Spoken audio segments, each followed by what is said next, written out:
We're going to be tying this fly. It's called a Cinberg. And I'm going to tell you right now, this is the coolest fly going. Alright, this is the coolest fly going. And I didn't know about this fly until it arrived in my mailbox like 3-4 days ago. But so if you don't know, if you didn't watch my last video, John Bonasera and I, we tied about 100 flies, and we gave them to Daddy, and Daddy's going to put them in orders. So basically, the first 50 orders is going to get a box of 2 flies. One tied by John, one tied by me. And this is one of the flies that John tied. This actually is tied by me, but the Cinberg is one that he tied.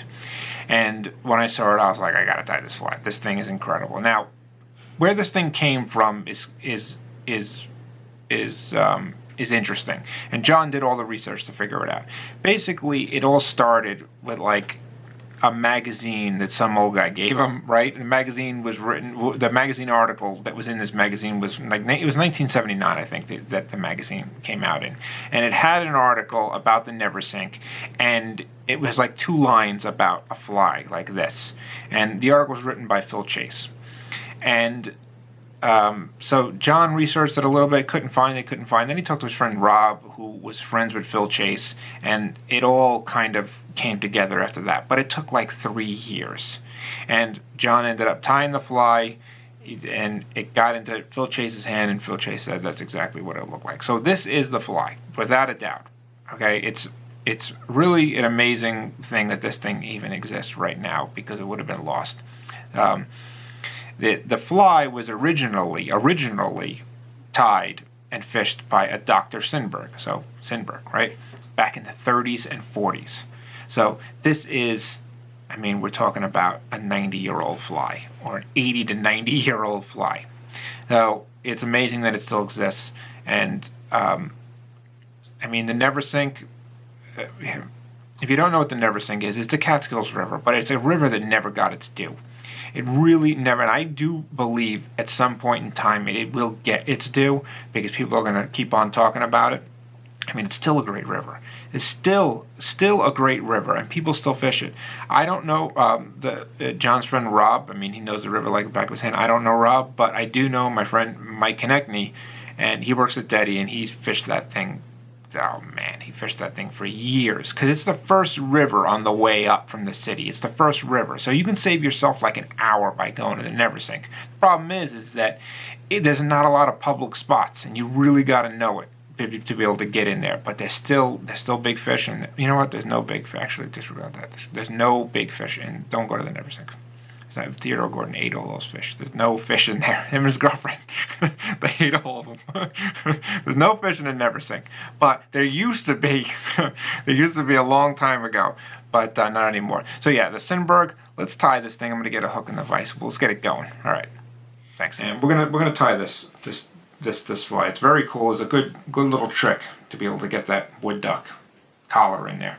This is the hook I'm using. A size 16 all-purpose Sprite. It's a modern hook, obviously. This is just tan 8-0 uni. And we're going to tie on, almost at the eye. Now, this is what I do. I'm not sure how John ties it, but I go down halfway and I stop. And I get my wood duck.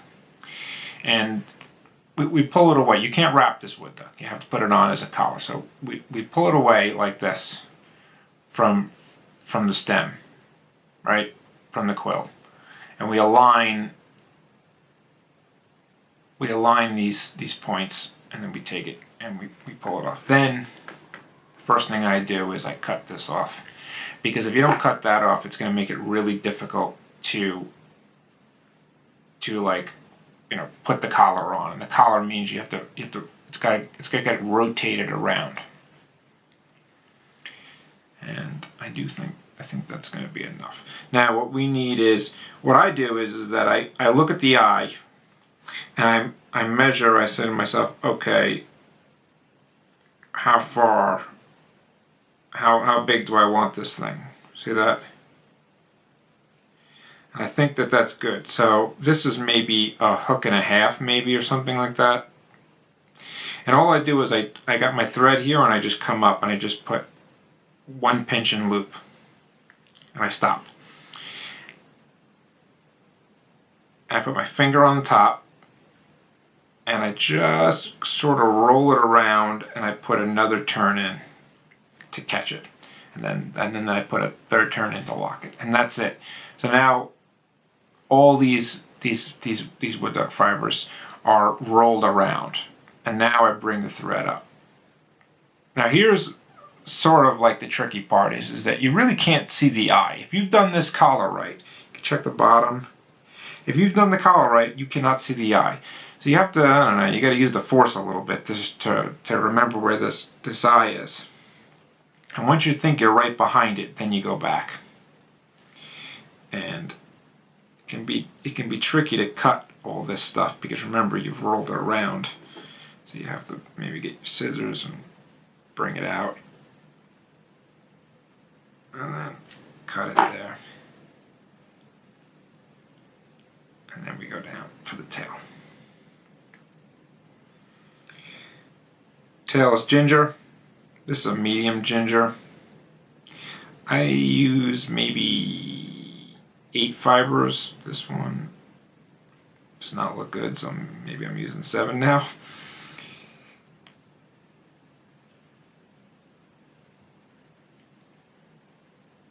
I just put one turn on.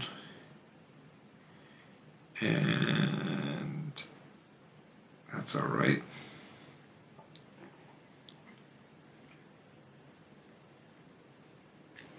Cut that off. And now we'll go up. And now we'll go back.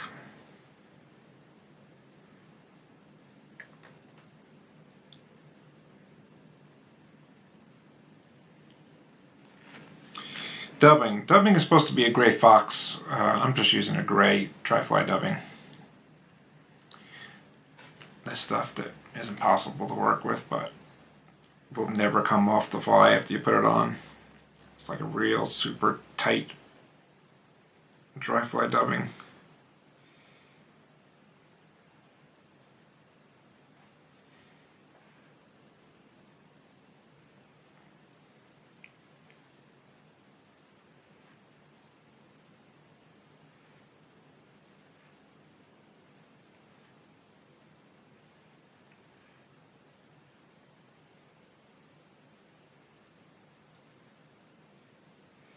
Am I going too far? Let's take a look at this eye. I might have gone one turn too far.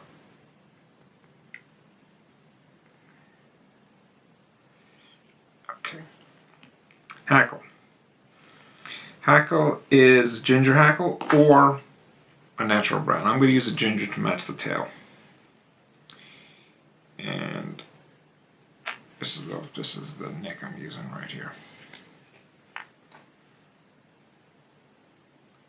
And this should be good.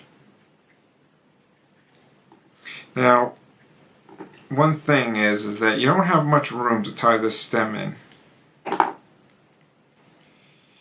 So what I do is I tie it in like 3 times. I'll show you what I mean. So I get in here, I tie it on, I go up, and then I go back, and then I go up again. Just double check where that eye is. Always look where that eye is.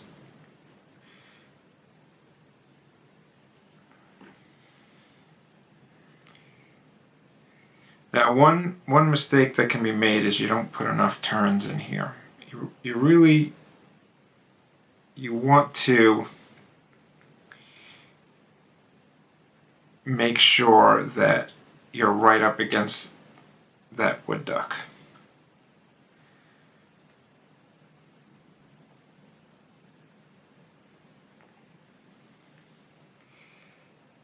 I think I can do one more.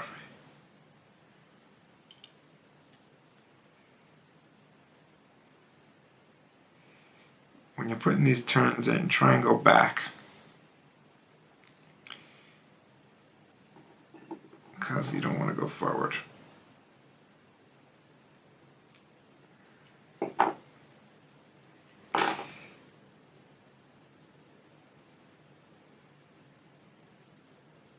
I'll just make sure that this wood duck is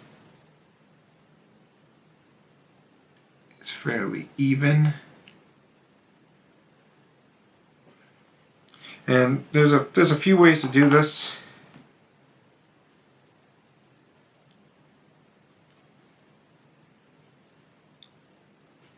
But all I do is just bring it back with the bodkin and then bring the thread forward. See that? And now once the thread's forward, you can put a bunch of good turns in there. And we'll get our whip finisher. And then again, we'll bring all this back. There seems to be one hackle fiber.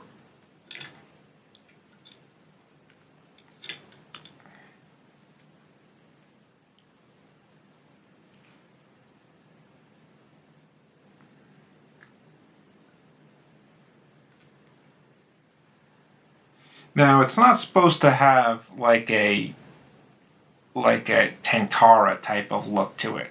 It's not supposed to go over the eye. It's supposed to be literally like a hackle. So let's get this out of here. I'll show you the front.